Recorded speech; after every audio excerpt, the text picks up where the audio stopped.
अस्सलामुअलैकुम नाज़रीन, असल बात के साथ मैं हूं अरसलान खोकर। एक बार फिर ईरान अमेरिका टेंशन इस खित्ते में दोबारा बढ़ रही है। जब बातें हुई कि मामलात बेहतरी की तरफ जा रहे हैं, कुछ डायलॉग होंगे, कोई एक मुआहिदा हो जाएगा, लेकिन अब दोनों फरीक शायद मुआहिदे से बहुत दूर नज़र आते हैं। क्या वजह बनी कि मुआहिदा होते होते दोनों फरीक दूर नज़र आ रहे हैं? एक बार फिर ईरान ने कह दिया कि हम किसी भी मुआहिदे की तरफ नहीं जा रहे। क्या यूरेनियम अफजूदगी को लेकर मसला हुआ, या फिर और बहुत सारे ऐसे ट्रिकी मसाइल हैं जिन पर आज ज़रा बात करेंगे। इसराइल मुसलसल कोशिश में ये ख़ित्ता किसी तौर पर अमन की सूरत ना बने, और ज़ाहिर है इसकी कोशिश इसराइल की नज़र आ रही है और उसके हक़ में है। जहाँ बदअमनी होगी वहाँ आपको भारत और इसराइल तो हर सूरत दिखाई देंगे। अच्छा, ये दोनों हैं भी इकट्ठे ही, एक अब फादरलैंड है और एक मदरलैंड है, और बड़े ओपनली हैं। ईरानी मिज़ाइल हमले, फिर दूसरी तरफ अमेरिका कह रहा है हमारे मिज़ाइल हमले, और एक लैंड है ईरान की, जजीरा है, उस पर उनकी तनसीबात पर हमले हो रहे हैं। एक बार फिर से ये चीज़ नज़र आ रही है। क्या ये तूल पकड़े की जंग? लोगों को ऐसा लगता था शायद अब मामला ठीक हो जाएंगे, आबनाए हुर्मस का मामला हल हो जाएगा, लेकिन क्यों ऐसा हो रहा है कि ये सारी कोशिशें करीब आते आते फिर दूर होना शुरू हो जाती है? पाकिस्तान शानदार कोशिश कर रहा है, बेहतरीन तरीके से इस सारे मामले को डील करने की कोशिश कर रहा है। चाइना में विज़िट हुआ डोनाल्ड ट्रंप का, तो हमें लगा शायद अब मामलात बेहतर हो जाएंगे, और कुछ मामलात बेहतर हुए भी, नज़र भी आए। लेकिन अब क्या रियल टाइम सिचुएशन है, इस पर ज़रा बात करेंगे। डॉक्टर शाज़िया चीमा माहिर आलमी उमूर है, उन्होंने हमें ज्वाइन किया है, और मेजर जनरल रिटायर्ड सबरेज़ सालिक साहब ने हमें ज्वाइन किया, सीनियर दिफाई तजियाकार है। बहुत शुक्रिया दोनों हज़रात का। समरेज़ साहब, सर क्या मामलात बिल्कुल करीब आ रहे थे, चीज़ें बेहतर हो रही थी, मुआहिदा होता दिखाई दे रहा था, बर्फ़ पिघल रही थी, फिर अचानक से क्यों ये इतनी सख्ती शुरू हो गई? वेरी मच, आपने मुझे प्रोग्राम में मदऊ किया। देखिए, मैं दो मेन पहलुओं का जिक्र करना चाहूँगा। एक तरफ तो ये है कि ऐसे लगता है कि इजराइल के पास कुछ ऐसे स्ट्रिंग्स हैं, वो जब उसे ज़रूरत पड़ती है वो पुल करता है, और जो अमेरिका है वो रादर दैन इजराइल अमेरिका की प्रॉक्सी हो, America is acting as proxy of Israel. वो क्या स्ट्रिंग्स हैं इसमें one can only guess, because इस वक्त इस जंग के कॉन्टेक्स्ट में इजराइल और अमेरिका में हम आंगी नहीं है। हमने सुना था कि चंद दिन पहले प्रेसिडेंट ट्रंप और नेतन्याहू के एक्सचेंज ऑफ हार्श वर्ड्स हुए on a telephone call. So Israel तो बरमला कह रहा है कि जी मैं अपनी जंग जारी रखूंगा, मैं अपने ऑब्जेक्टिव्स अचीव करने की पूरी जो है वो कोशिश जो है वो जारी रखूंगा। Whereas on the other side US जो है वो मेरे नज़दीक ऐसा लगता ऐसे है कि वो डेस्परेट है कि कोई ना कोई डील हो जाए। अब इस सारी सिचुएशन में दोनों जो साइड्स हैं, Iran as well as America, इनकी पोजीशन बहुत रिजिड है, और मैं ये कहूँगा कि ईरान का तो चले हक बनता है, बिकॉज ईरान ने जंग में कुछ लोग तो नहीं मानते, मैं तो बरमला कहता हूँ कि जंग जीती हुई है उसने। जब एक डिफेंडर अपने अग्रेसर को उसके ऑब्जेक्टिव अचीव करने से डिनाई करते, सो वो आप कह सकते हैं कि वो डिफेंडर अपनी जो जंग है वो जीत चुका है। Having said that, America is a super power, उसके लिए बड़ा मुश्किल हो रहा है शिकस्त को एक्सेप्ट करना और जस्टिफाई करना कि उसने ये रास्ता क्यों अपनाया था। मैं शुरू से कह रहा हूं कि अमेरिका को वॉर ट्रॉफी चाहिए पॉलिटिकल जो है इश्यूज के लिए, और दुनिया और अपने इंटरनल ऑडियंस को बताने के लिए कि मैंने जो जंग की थी उसका ये मेरा मकसद था, और हियर इट इज कि मैंने जो अचीव कर लिया। ओनली ऑप्शन जो उसमें नजर आती है वो है एक न्यूक्लियर डील, जो कि ओबामा की न्यूक्लियर डील से बेहतर हो। वो ईरान को भी पता है, ईरान वो न्यूक्लियर डील देने के लिए तैयार नहीं है।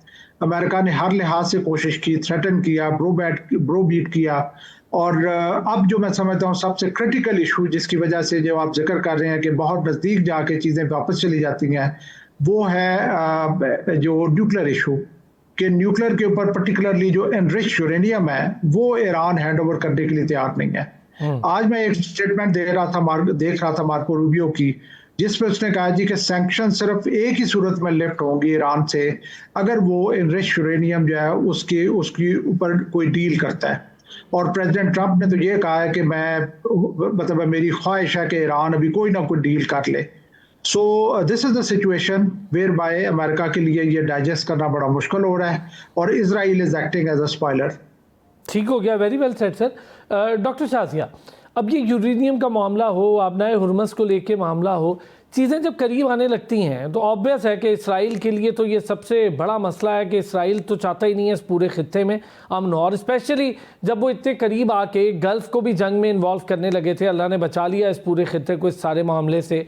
चाइना, रशिया, ईरान सब ने तामुल का मुजाहिरा किया, पाकिस्तान ने बड़ा कलीदी किरदार अदा किया, लेकिन एक टेबल मुआहदा दोबारा ये सेम वैसा ही लग रहा है जैसे इससे पहले मुआहदा होते होते जंग शुरू हो गई थी। अब भी मामला बिल्कुल करीब आते आते फिर वही फ़िज़ाई हमले, ड्रोन उस तरफ चली गई सिचुएशन। देखिए अरसलान साहब, मुआहदा करने के लिए मुआहदे के कुछ क्लॉजेस, कुछ तरजीहात, कुछ ऑब्जेक्टिव तो आपके सामने होने चाहिए। जब एक पार्टी के पास मुआहदा करने के लिए कोई ऑब्जेक्टिव ही नहीं है, वो मुआहदा एक ऐसी बुनियाद पे करना चाह रहे हैं कि आप यूरेनियम इनरिच नहीं करेंगे और इनरिच्ड यूरेनियम आप हमारे हवाले कर देंगे, तो ये मुआहदा तो ऑलरेडी हो चुका हुआ था और रशिया के हवाले करने की बात भी हो गई थी। अब वो रशिया के पास पहुंचा इनरिच्ड यूरेनियम, या रशिया ने खुद आके उसे वहाँ पे किसी तरीके से देखा, संभाला, क्योंकि न्यूक्लियर जो इनके पावर प्लांट्स हैं वो रशियन इंस्टॉल्ड हैं और रशियन ऑपरेशनल वहाँ पे हैं, वहाँ पे रशियंस ही हैं जो उनको ऑपरेशनलाइज भी कर रहे हैं। तो अब एक इलिसिट आपके ऑब्जेक्टिव हैं, एक आपके एक्सप्लिसिट जो हैं वो ऑब्जेक्टिव हैं। तो जो आपके इम्प्लिसिट हैं उनमें आप चाहते हैं कि ईरान जो है वो बिल्कुल ख़त्म हो जाए, डिसफंक्शनल हो जाए, और सरफेस लेवल पे आप सारी दुनिया को ये कहते फिर रहे हैं कि हमें यूरेनियम की अफसुर्दगी का मसला है और स्टेट ऑफ हुर्मुज़ जो कि जंग से पहले खुली हुई थी अब हमने खुलवानी है। तो ये प्रॉब्लम है, और प्रॉब्लम उससे बड़ा प्रॉब्लम ये है कि नेतन्याहू और ट्रंप जो हैं, ये अमेरिका और Israel good cop bad cop जो है वो हमारे साथ खेल रहे हैं। तो मार्केट जैसे ही बंद होने का टाइम आता है तो उसको स्टेबल करने के लिए ट्रंप बयान दे देते हैं कि जी हम सुलह करने के लिए तरफ जा रहे हैं, मुआहदे हो रहे हैं, मेरी डायरेक्ट बात हो रही है। और जब मंडे स्टार्ट होता है तो फिर वो कह देते हैं आपकी ऐसी की तैसी, आपकी नस्लें जो हैं हम उखाड़ के फेंक देंगे। जो रिसेंट उनके एक्सियोस तो खैर वैसे ही ज़ायनिस्ट माउथ पीस है, एक्सियोस की तो हर चीज़ जो है वो नैरेटिव बिल्डिंग के ऊपर होती है। तो एक्सियोस ने ये रिपोर्ट छापी है, वही वहाँ मौजूद होंगे जहाँ पे ट्रंप जो है वो एफ वर्ड यूज़ कर रहे हैं नेतन्याहू के लिए। हमें नहीं, हमें इल्म में नहीं है, मौजूद नहीं थे वहाँ पे। हम जो रीडिंग कर सकते हैं वो ये है कि मार्को रूबियो उससे पहले बयान दे चुके थे कि लेबनान में जो कुछ भी हो रहा है वो अमेरिका की ग्रीन लाइट के बगैर नहीं हो सकता। इससे पहले भी आपको याद है कि मार्को रूबियो ने जंग शुरू होते भी कहा था कि अगर हमने ये ईरान की जंग ना शुरू की होती तो इसराइल तो करने जा ही रहा था, फिर वो इतना बिखरान हमसे समेटा नहीं जाना था। तो जब ट्रंप ने मार्को रूबियो ये कह देते हैं कि लेबनान में जो कुछ भी हो रहा है वो हमारी ग्रीन लाइट से हो रहा है, तो फिर एक्सियोस को वो सारे का सारा जो चीज़ है उसे मिटिगेट करने के लिए कहानी घड़नी पड़ती है। ये मेरी अंडरस्टैंडिंग है, ऐसा कोई फ़ोन कॉल ऐसा कुछ हुआ नहीं। जब अमेरिका की ग्रीन लाइट है, लेबनान की गवर्नमेंट को कोई फ़र्क नहीं पड़ता है, हिजबुल्लाह से वहाँ पे सबको प्रॉब्लम है, तो इजराइल अपने ब्रॉडर एजेंडा पे काम करेगा और अमेरिका की मर्ज़ी के बगैर नहीं कर सकता। जब ईरान ने कहा कि अगर आप 1 इंच भी आगे बढ़े बैरूत की तरफ, जब इन्होंने कहा जी दाहिया को आप बिल्कुल खाली कर दें, हम वहाँ आ रहे हैं, तो ये सीज़ फायर आप बिल्कुल ख़त्म समझें, जो कि ऑलरेडी एग्जिस्ट ही नहीं करती, पर चलें हमने इसका भरम रखा हुआ है, आप इसे ख़त्म रखें, हम आप पे अटैक करने लगे हैं इजराइल पे, आप इजराइल खाली करते हैं। तो फिर वो लोग रुके और फिर ट्रंप ने जो है वो बयान दिया कि नहीं नहीं, मेरी तो हिजबुल्लाह के लीडर से भी बात हो रही है, मेरी तो ईरान में भी डायरेक्ट बातें हो रही हैं। तो बात ये है कि कोई अडल्ट रूम में है ही नहीं, ये टामक टोइयाँ हैं, और ये टामक टोइयाँ जो हैं वो डीप स्टेट जो है वो दोनों साइडों की, वो इन दोनों पपेट से मरवा रही है। हाँ, नेतन्याहू बहुत मक्कार और चालाक आदमी है, उसको हम पपेट नहीं कह सकते, वो ज़रूर हिस्सा भी होगा, लेकिन ट्रंप इस मेरा ख्याल है अगर हम इसको राइटली यूज़ कर लें कि उसने शायद अमेरिका को पपेट बना लिया, जो अमेरिका के अपने अंदर भी बात हो रही है। देखिए, नेतन्याहू एक इंडिविजुअल तो किसी को पपेट नहीं बना सकता ना। अमेरिका के अंदर एक बहुत बड़ा एक ऐसा क्लाउड है, एक ऐसी सिंपथी है जो ये समझते हैं कि ये ब्राउन, काले, नीले, पीले लोग, चाहे मुसलमान चाहे नहीं, इनसे मुकाबले के लिए और ख़ास तौर पे मिडल ईस्ट के अंदर हमें रहने के लिए एक हेडक्वार्टर चाहिए, और ये बात यहीं से शुरू होती है। वहाँ पे बात हो रही है जी, सेनेट में मंजूरी देनी है कि अमेरिका की फ़ौज और इजराइल की फ़ौज जो है वो इंटीग्रेट कर जाए, और एक और हमने देनी है कि जी हम इसराइल को प्रैक्टिकली जो है अपनी 55th स्टेट बना लें। तो अगर ये बातें हो रही हैं तो ये मजाक में नहीं हो रही हैं। उनके लिए इजराइल एक प्रोजेक्ट नहीं है, एक एक्सटेंशन है उनके इंपीरियल ऑब्जेक्टिव की। और ये ओके, जो मैं कुछ भी चाहूंगा इस करते पे हैं, ज़रा हम एक ब्रेक के बाद इंपीरियल ऑब्जेक्टिव्स पे बात कर लें। और दूसरा, अगर ये हो जाता है, जिसका एक मुतनाज़ बिल आया जिसकी अब काफ़ी मुखालिफत भी चल रही है, और उस बिल के भी असरात ज़रा उस पर भी बात करेंगे। फिर इस खित्ते में पहले हमने देखा गल्फ़ बहुत सुकून से रहा, लेकिन कब तक ये मामला ऐसे ही चलता रहेगा कि हमले होते रहेंगे और कुछ ममालिक हैं वो खामोश रहेंगे? अगर ये मामला बढ़ गए तो एक ऐसी जंग छिड़ेगी जो ख़त्म ना होने का नाम लेगी, और ये बहुत डेंजरस हो जाएगा क्योंकि पूरा खित्ता इसकी लपेट में। तो बड़े ममालिक जो हैं उनका रोल सिर्फ बयानबाजी तक रहेगा या कोई अमली रोल भी होगा? जावेद सिद्दीक साहब ने भी हमें ज्वाइन कर लिया, सीनियर सहाफ़ी भी हैं, तजियाकार भी हैं। बहुत शुक्रिया जावेद साहब। जावेद साहब, ये जो सिचुएशन आपके सामने है, जंग एक बार फिर सर पे आके खड़ी हो गई, मुआहिदा फिर दूर हो गया, चीज़ें बेहतर हो रही थी। अभी बड़ी डिटेल दोनों हज़रात ने बात की, समरेश साहब ने भी और शाजिया साहिबा ने भी। ये जो अमेरिका एक इंपीरियल स्टेट, इसराइल, उसका ये जो एक नया रुख उभर रहा है कि हमें कोई ना कोई चाहिए जो इस पूरे खित्ते में कंट्रोल कर सके, और शायद अमेरिका समझता है वो इसराइल है जो उनके मफादात का तहफ़्फ़ुज़ कर सकता है, क्योंकि इंडिया से तो उन्हें वो नहीं मिला जो उन्हें मिल सकता था। वो तो एक कमज़ोर स्टेट निकली पाकिस्तान के सामने। अब लेकिन अगर ये तौसीई मुआहिदा जिसका जिक्र कर रहे हैं बार बार, और नया बिल जो आ रहा है इसराइल को लेके कि उनके साथ फ़ौजी डेटा शेयरिंग भी होगी, उनको टेक्नोलॉजी भी दी जाएगी, उनको हथियार बनाने के काबिल बनाया जाएगा, ये बड़ा ख़तरनाक हो जाएगा। जी हाँ, मैं समझता हूँ कि इस वक्त सूरत हाल जो है वो बड़ी नाजुक मरहले पे है, और इसमें अमेरिका का बहुत बड़ा कसूर है, चूँकि उसके ऊपर मुसलसल इसराइल का दबाव है, और इसराइल ये चाहता है कि ईरान को मुकम्मल तौर पर बेदस्तोपा कर दिया जाए अस्करी एतबार से, और वो बस नहीं कर रहा, वो कोई किसी की बात नहीं मान रहा। दुनिया भर से उसके ऊपर तनकीद हो रही है, और दुनिया के सारे ममालिक उस पर जोर दे रहे हैं कि अमन को चांस दिया जाए। पाकिस्तान ने ये सफारती कोशिश शुरू की थी और उसमें मेडिएशन का रोल भी किया, सीज फायर भी पाकिस्तान की कोशिशों से हुआ, दूसरे ममालिक भी उसमें शामिल थे यकीनन, लेकिन तवक्को की जा रही थी। और प्रेसिडेंट ट्रंप जो है मुसलसल बयानबाजी कर रहे हैं कि हम माहिदे से चंद दिन दूर हैं, अगले चंद दिनों में मुआहिदा हो जाएगा, अगले चंद दिन में जंगबंदी हो जाएगी, स्ट्रेट ऑफ हॉर्मुज़ खुलने वाली है, कभी तेल की कीमतें ऊपर जाती हैं, कभी नीचे आती हैं। तो प्रेसिडेंट ट्रंप के बारे में ये कहना कि उनकी बातों पे कितनी हद तक एतमाद किया जा सकता है, क्या वो जो कुछ कहते हैं उसको कर दिखाएंगे या नहीं, इससे सारी सूरत हाल जो है वो गैर यकीनी हो चुकी है।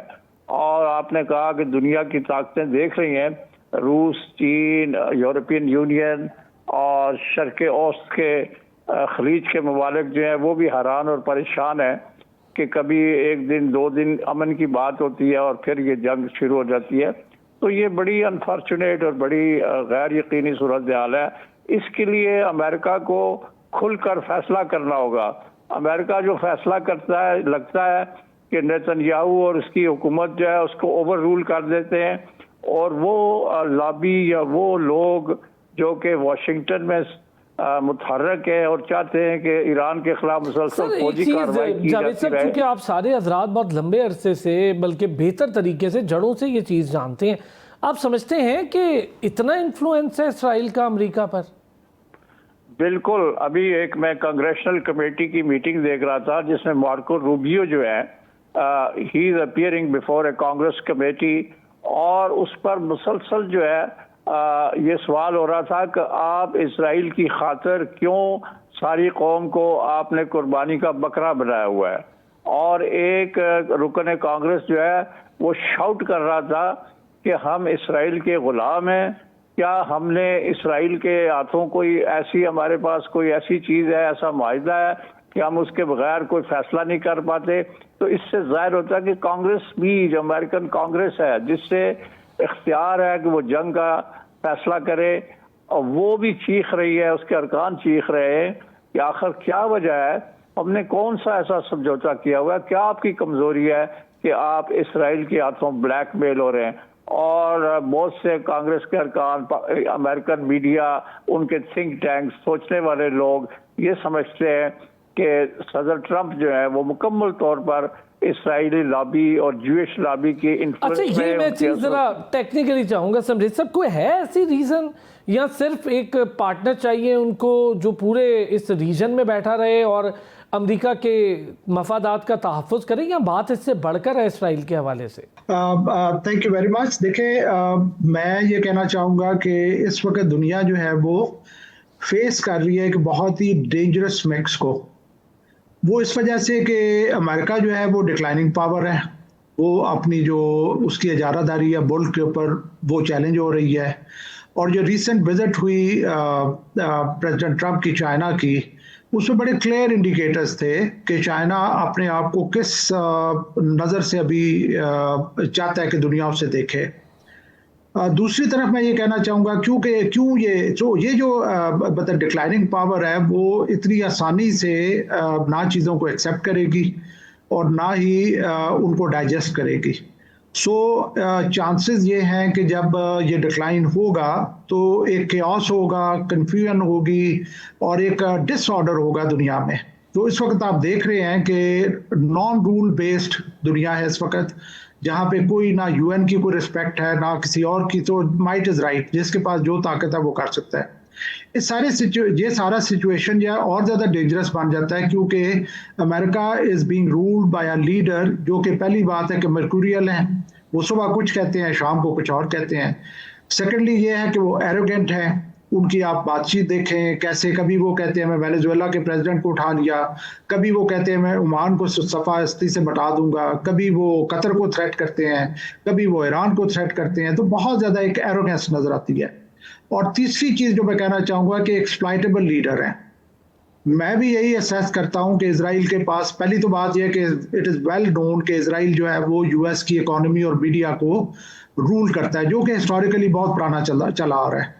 लेकिन इजराइल ने बहुत मतलब चंद डिकेड से एक ऐसी टेक्निक अडॉप्ट की जिसमें आपने एप्स्टीन के बारे में सुना होगा, जो अभी प्रूव हो रहा है कि वो इजरायली एजेंट था और उसका मकसद है, और वो अकेले एट इज ओन नहीं फंक्शन कर रहा था बल्कि वो एक प्लान के तहत फंक्शन कर रहा था। सो इजराइल के पास ऐसे कुछ लेवरेजेस हैं पर्सनल अकाउंट के ऊपर वेरियस लीडर्स के, जिनको वो बहुत सक्सेसफुली एक्सप्लॉइट कर रहा है। मेरी भी असेसमेंट यही है कि अमेरिका जो है वो प्रेसिडेंट ट्रंप अगर देखा जाए जिस तरीके से इस जंग का आगाज हुआ था कि इजराइल ने एट इट्स ओन जो है वो जंग का आगाज कर दिया जबकि नेगोशिएशन बहुत नज़दीक थी। तो इजराइल बिल्कुल कंट्रोल में नहीं था अमेरिका के। उसके बाद अभी जो कुछ हो रहा है, एक तरफ हम सुनते हैं कि प्रेसिडेंट ट्रंप की हिजबुल्लाह से डायरेक्ट बातचीत हो गई है और पीस हो गई है। अगले दिन सुनते हैं कि इजराइल ने जो हैवीएस्ट बम्बार्डमेंट की है लेबनान के ऊपर और हिजबुल्लाह की लोकेशंस पे। तो मेरे नज़दीक इजराइल वो ग्लोबल बुली है जिसने अपने क्रिएटर्स को चैलेंज करना शुरू कर दिया। और ये बहुत एक नॉर्म है, एक दुनिया का एक बिल्कुल यूनिवर्सल एक प्रिंसिपल है कि जब एक चौधरी एक बदमाश पालता है तो एक दिन वो बदमाश उसको चैलेंज करना शुरू कर देता है, फिर वो एक और बदमाश पालता है उसको एलिमिनेट करने के लिए। सो मेरी असेसमेंट में एक तरफ तो इजराइल बहुत क्रिटिकल रोल प्ले कर रहा है मिडल ईस्ट में, जो कि बहुत ज़रूरी है अमेरिका के लिए, that is maintaining instability in middle east. और दूसरी तरफ मैं समझता हूँ कि इजराइल इतना मुंह जोर हो चुका है कि वो भी अमेरिका की जो इंटरेस्ट है या जो कंसर्न है उनको बालाए ताक रख के अपने एक्शंस कर रहा है। ठीक हो गया डॉक्टर शाजिया, एक तरफ हम बात करें इसराइल, अमेरिका, ईरान की, दूसरी तरफ अमरीकी मीडिया ये दावा कर रहा है कि अमेरिका के इन्फ्लुएंस की वजह से हिजबुल्ला और इसराइल में जुज़वी तौर पर जंगबंदी के मामला तय हो गए। क्या इससे अखज़ करें इस नतीजे से? क्या फ़लस्तीन या लेबनान इस सिचुएशन से थोड़ी नज़र हटेगी? नहीं, उसको मैंने जैसे पहले अर्ज़ किया था कि जब ईरान ने कहा था कि हम सीज़ फायर ख़त्म और हम अटैक करने लगे हैं, आप इसराइल को खाली करें, तो उसके बाद फिर वो पीछे हटे हैं और पीछे हटने के बाद भी शाम तक जो है बम्बार्डमेंट दोबारा शुरू हो चुकी हुई थी। और सिर्फ नेतन्याहू ने ऐलान किया और फिर ट्रंप ने उसको रीइटरेट किया कि जी बिल्कुल भी नेतन्याहू की जो आईडीएफ है वो बैरूत नहीं जाएगी। तो आईडीएफ ने बैरूत वैसे भी नहीं जाना था, उस पर बम्बार्डमेंट ही करनी थी। ये फुट सोल्जर तो वहाँ भेज भी नहीं सकते थे। लतानी तक ये पहुंच गए हैं और आगे ये गोलान हाइट्स की तरह का बफर जोन बनाना चाहते हैं जिसमें ओके अच्छा, मैं चाहूँगा डॉक्टर शाजिया जो बफर जोन वाली बात है, एक छोटे से ब्रेक के साथ हम ज़रा वापस आएंगे, इसको भी कंटिन्यू करते हैं। अब ज़रा बड़े ममालिक जो इस खित्ते के हैं वो क्या सोच रहे हैं, गल्फ क्या सोच रहा होगा अगर ये वॉर की सिचुएशन खुदा न खास्ता दोबारा फेस करनी पड़ जाए, तो दोबारा से आबनाए हुर्मस का मसला खड़ा हो जाए, ये तो इकॉनमी बहुत ज़्यादा मुश्किलात में आ जाएगी, इस पूरी सिचुएशन में हमारी भी आ जाएगी और बाकी ममालिक की भी। जी डॉक्टर शाजिया। जी तो देखें, गल्फ जो है उसने तो अपनी इकोनॉमी को डाइवर्सिफाई पहले से करना शुरू कर दिया हुआ है, माइनस यूएई और बहरीन।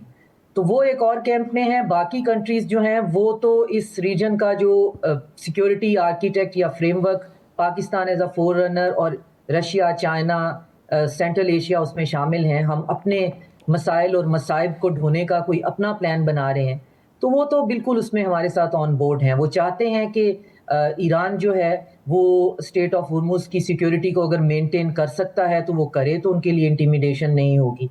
तो उसमें तो यही बातें जो हैं हमारे सामने आ रही हैं कि रीजन में तो एज सच जो है वो किसी को ईरान से कोई मसला नहीं है। मसला हो जाता है फिर वही उस आइडिया से, क्योंकि इजराइल जो है एक एंटिटी से ज़्यादा एक आइडिया है, और वो आइडिया ये है कि उसको बनाने वाले वही लोग हैं जो अमेरिका इस वक्त चला रहे हैं। तो एक उनका आइडिया है, एक वो स्टेट चला रहे हैं।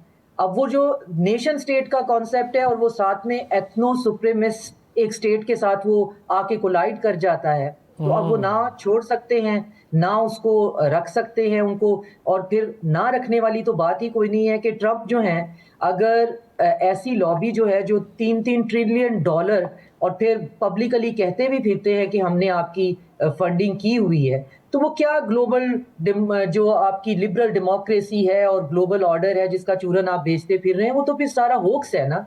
कोई डेमोक्रेसी नहीं है। अगर डेमोक्रेसी होती तो थॉमस मैसी का आप इलेक्शन देख लें, एक 90% जो है एक बंदे की पॉपुलैरिटी का रेट है, लेकिन एपेक लॉबी खा गई और वो 40% वाला अब जिसको जानता भी कोई नहीं है, तो स्टेट पूरी उसके हाथ में है। अब जब हम बात करते हैं, कंफ्यूजन ये होती है कि हम नेतन्याहू और इजराइल को एक अलग एंटिटी समझकर फिर ये समझने की कोशिश करते हैं कि आखिर अमरीकियों के सर पे किसने क्या पत्थर मारा है कि वो अपना आप देख नहीं रहे। देखिए, अमरीका इस वक्त जो चला रहे हैं, मार्को रूबियो आप देख लें, जिनको माजी में नार्को रूबियो कहा जाता था, मार्को रूबियो यहाँ तक कैसे पहुंचे? ये सारे के सारों पे बहुत ज़मानों से इन पे नज़र रखकर इनको तैयार किया जाता है और फिर इनको ऐसी जगहों पे भेजा जाता है। पीट हेग्सेथ क्या था? पीट हेग्सेथ का क्या मिलिट्री बैकग्राउंड है कि वो पेंटागन जो है वो संभालना शुरू कर दे? पीट हेग्सेथ कहते हैं कि मतलब एक लेफ्टिनेंट लेवल का भी बंदा नहीं था और उसके बाद वो मीडिया में चला गया और एक शो होस्ट करता था। तो ठीक है, प्रोफेशन होते हैं, लेकिन आप अगर मुझसे कहें कि मैं कोई यूनिट या ब्रिगेड कमांड कर लूँ तो मैं वही हाल करूंगी उसका जो कि पीट हेग्सेथ जो है वो पूरी अपनी फोर्स का कर रहा है। तो आया कहां से ये इंस्टॉल किया गया। तो जब आप इस हद तक कंप्रोमाइज्ड होते हैं, लिंजी ग्राहम जैसे लोग जो हैं, ये इनके पास रास्ता कोई नहीं होता। ये अपना मुल्क बर्बाद करने के लिए तैयार हैं और अपना मुल्क बर्बाद तो ठीक है डॉक्टर शाजिया, ठीक है, जहाँ पर मोदी अपना मुल्क बर्बाद कर रहा है बहुत अच्छी बात है और करता रहे, उसके अपनी लोग उसके साथ खड़े हैं और बड़े खुश हैं कि वो बर्बादी कर रहा है। और वहाँ जिस तरह उन्होंने एक हिंदू टेररिस्ट स्टेट बना दी है, एक हिंदुत्व का पूरा फिनोमिना आगे करके, वो नज़र आ रहा है पूरी दुनिया को। और अब तो ये मजबूरी हो रही है कि वहाँ से ही इत्तलात ये आ रही हैं कि जी ब्रिक्स की शमूलियत के लिए पाकिस्तान की हिमायत करें ताकि हमारी कहीं जगह बने, वरना तो कहीं जगह ही नहीं है। अच्छा, ज़रा चाहूँगा सालिक समझे साहब, ये जो बड़े ममालिक हैं, ख़ास तौर पे रशिया, चाइना, हम तो अपना रोल प्ले कर रहे हैं और बड़ा ज़बरदस्त तरीके से कर रहे हैं। इन दो का रोल अब क्या होना चाहिए जब एक बार फिर मामलात टेंशन की तरफ आए, इंक्लूडिंग सऊदी अरब भी बहुत सीरियसली इम्पैक्टेड है इस वॉर से। जब वेनेजुएला के ऊपर अमेरिका ने अपनी इजारादारी कायम की तो वहाँ पे चाइना की $60 बिलियन की इन्वेस्टमेंट थी जो कि वेंट डाउन द ड्रेन, और एक सोर्स जो थी ऑयल की और फ्यूल की, फॉसिल फ्यूल की, वो चोक हो गई चाइना के लिए। अब ये जो एफर्ट है जो कि ईरान में है, अगर किसी वजह से ईरान सबड्यू होता है तो फिर एक और सोर्स है वो भी चोक होगी चाइना के लिए, और मेरा ख्याल है कि China will be worst impacted. Where Russia के पास तो अपना ऑयल है, लेकिन मैं ये समझता हूँ ये दोनों ताकतें, इनको कोशिश की जा रही है कि किसी जंग में इन्वॉल्व किया जाए। रशिया तो ऑलरेडी यूक्रेन में इन्वॉल्व है और एक पर्पस के तहत उसको इन्वॉल्व किया गया था। चाइना को भी कोशिश की जाती है कि उसको जंग में खींचा जाए, लेकिन ये दोनों ममालिक पर्टिकुलरली चाइना अवॉइड कर रहा है कि इस तरह के कॉन्फ्लिक्ट में वो शामिल ना हो। ऑन अदर हैंड चाइना को शामिल होने की ज़रूरत भी नहीं है, क्योंकि अमेरिका जो है अगर तो सक्सीड कर रहा होता, अगर उसके ऐसे हमें इंडिकेटर्स होते हैं कि अमेरिका सक्सेसफुल हो रहा है डे वन से, तो फिर तो एक लम्हा फिक्रिया था चाइना के लिए। लेकिन अगर अमेरिका जो है वो जिस तरीके से हमें चीज़ें नज़र आ रही हैं कि अब वो इस तरीके से डेस्परेट हो चुका है, स्ट्रेट ऑफ हॉर्मुज़ खुलवाने के लिए भी अमेरिका हेल्पलेस है, तो मेरा ख्याल में why should China really intervene. Behind the scene मुझे कोई शक नहीं कि चाइना कर रहा है, और एक चाइना विजडम भी आपने सुनी होगी कि जब आपका दुश्मन गलतियां कर रहा होता है तो कोई ज़रूरत नहीं इंटरवीन करने की, खामोशी से उसको देखें। और मेरा ख्याल है यही पॉलिसी चाइना फॉलो कर रहा है, और काफ़ी हद तक अगर 25 की जंगें देखें और 26 की जंग देखें, दोनों में मैं समझता हूं कि जो गेनर थे वो वेस्टर्न ब्लॉक था, विच कंप्राइजेस चाइना एंड रशिया। ठीक हो गया। जावेद साहब, रोल बड़े की प्लेयर्स का इस खित्ते में, और अब क्या हो सकता है? मैं समझता हूँ कि ये जो गल्फ कंट्रीज हैं, ऑयल प्रोड्यूसिंग गल्फ कंट्रीज, ये वरीड है। और आपने देखा यूएई के साथ क्या हुआ, किस तरह वो बबल जो है फट गया, और वहाँ पे जो कुछ वो कर रहे थे ट्रेड के हवाले से, बैंकिंग वगैरह और टूरिज्म जो वहाँ का था, और वो बिलियंस ऑफ डॉलर्स कमा रहे थे, hundreds of billions of dollars, वो सब खत्म हो गया। सऊदीज आर ऑल्सो वरीड कि ये जो अनरेस्ट है, ये जो डिस्टेबलाइजेशन हो गई है, उसका इम्पैक्ट उनके ऊपर भी है। कतर तो सबसे ज़्यादा मुतासर है। तो oil producing and exporting countries जो मिडिल ईस्ट के हैं वो बड़े परेशान हैं, और वो बहुत जल्द इस मुखासमत का खात्मा चाहते हैं।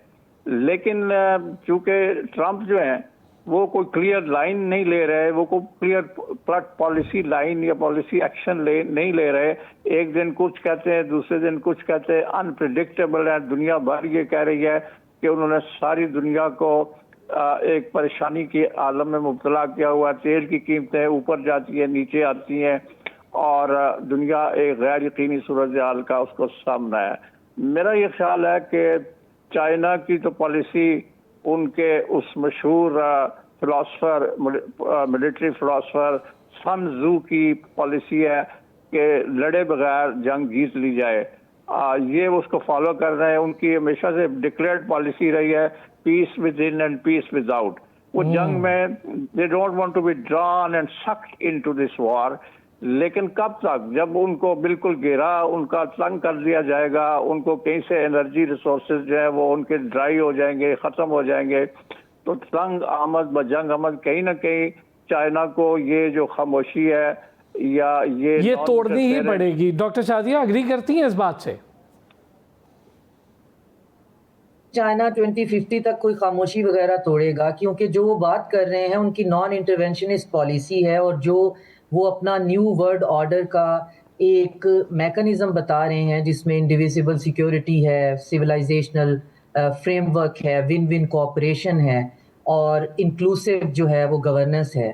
तो उसमें ऐसी कोई चीज़ है नहीं। उसमें ये है कि एक सॉवरेन कंट्री जो है वो, और यही सबसे बड़ा फ्लॉ हमें नज़र आता है। और यही जैसे अभी जनरल साहब फरमा रहे थे कि जो वेनेजुएला के साथ हुआ, तो बड़ा हमें मायूसी भी हुई, क्योंकि हमारी एक्सपेक्टेशन ये है कि हमें एक थानेदार के जाने के बाद एक और थानेदार चाहिए जो दुनिया का निज़ाम चला सके। उनका ये कहना है कि ठीक है, आपको मदद की जा सकती है जैसे ईरान की जा रही है, लेकिन एक सॉवरेन कंट्री के पास इतनी कैपेसिटी होनी चाहिए कि वो अपने पैरों पे खड़ा ज़रूर रहे। खड़ा रहने तक तो ठीक है मदद, लेकिन अगर किसी की ये ख्वाहिश है कि हम सिपाही भेज देंगे और हम फौजें भेज देंगे और हम बीच में जो है वो कलर रेवोल्यूशन के लिए काम शुरू कर देंगे, या पूरी दुनिया में एनजीओज का नेटवर्क चला देंगे, या लिबरल डेमोक्रेसी जो है वो घर घर बेचना शुरू कर देंगे, तो ये हम नहीं करेंगे। क्यों? क्योंकि ये पुराना सिस्टम था और जो फ्लॉप हो गया, फंडामेंटली फ्लॉड था। हर जगह की अपनी सिविलाइजेशन है, वो उतनी ही इंपॉर्टेंट है। गवर्नेंस का कोई एक पर्टिनेंट सिस्टम नहीं होता। गुड गवर्नेंस होती है जो अपने लोगों को सर्व कर रही हो, चाहे वो डेमोक्रेसी हो, चाहे वो आपने बड़ा अच्छा ये technocracy फॉर्मूला हो। बताया, very well said. Thank you doctor Shadia Cheema, बहुत शुक्रिया आपका। समरीत सारिक साहब आपका भी बहुत शुक्रिया, जावेद सिद्दीक साहब का बहुत शुक्रिया। नाज़रीन, कल फिर होगी मुलाकात, अपना ख्याल रखिएगा।